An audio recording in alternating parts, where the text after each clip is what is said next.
I wanted to take a minute and share a tool with you guys that's been extremely helpful getting the year started.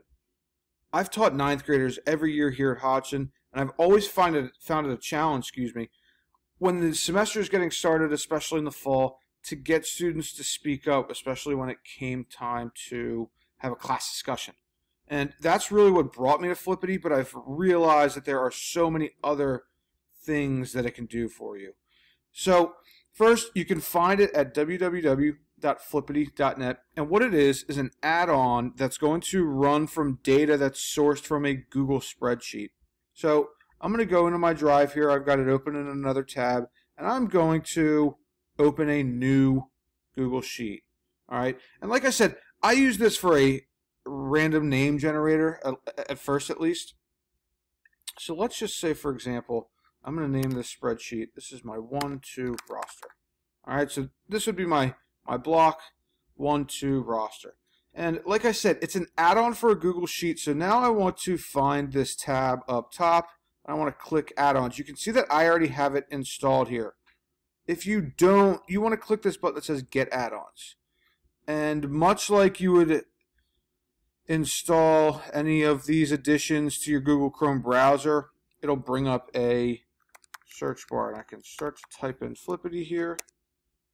And as you can see, because I already have it installed, it just gives me the option to manage. From this point, you can install it, and you should be able to add it to your spreadsheets. All right, and from there, it should pop up in your add-ons list. Okay, so from my Flippity menu, I can click to pick a template. And like I said, there's so many different things. I can do flashcards. I can do it's not wanting to scroll for me here. There we go. I can do all sorts of different things, but like I said, I just wanted to show you the name picker. Okay, so I can use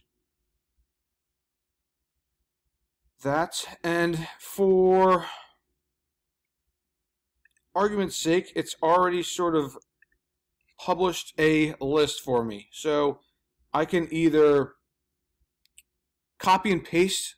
You might have your roster in another spreadsheet already, or you might be able to continue to add on to that. So I could add the names Kelly, Stephen, Christine, so on and so forth.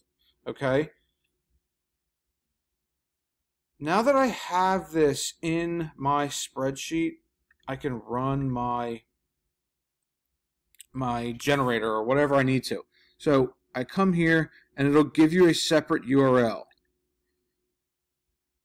For some reason this fall I've found that clicking this link is not working so well, and I don't know if I need to update or something, but I can open this in another tab, right click, open in another tab, and boom, here is my name generator. Every time I click this arrow, it's going to give me another name. Okay, and I've got a couple things. Last thing I'll show you, you can go through. I can skip the whole wheel animation. Okay, it might put some people in order so that they have a little bit of notice. You know, maybe give some of those students, a chance to maybe think ahead and make sure that they're prepared for their time to shine. You've got a couple of opportunities to put them in groups. Okay, so these groups of are options based on how many people do you want in a group, or it'll give you the option to say, okay, I need 2 teams of students, or I need 5 teams of students. All right. I could go on and show you so many things here. I hope that you are able to put this to good use. If you do have any questions, please feel free to reach out to me, and I look forward to talking with you next time.